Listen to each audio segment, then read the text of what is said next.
Hey guys, it's Ben. Just coming out here to do a quick video on this Panasonic rice cooker.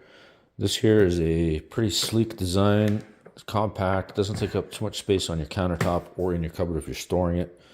It's a microcomputer sensing rice cooker. I don't know how it does it, but you know it's pretty good. You put the rice in, you put your water in, automatically figures out how much is in there and cooks it accordingly. So I'm gonna open that up. It has a removable seal lid. This is a seal on there. And it has a scoop and a cup for measuring the rice.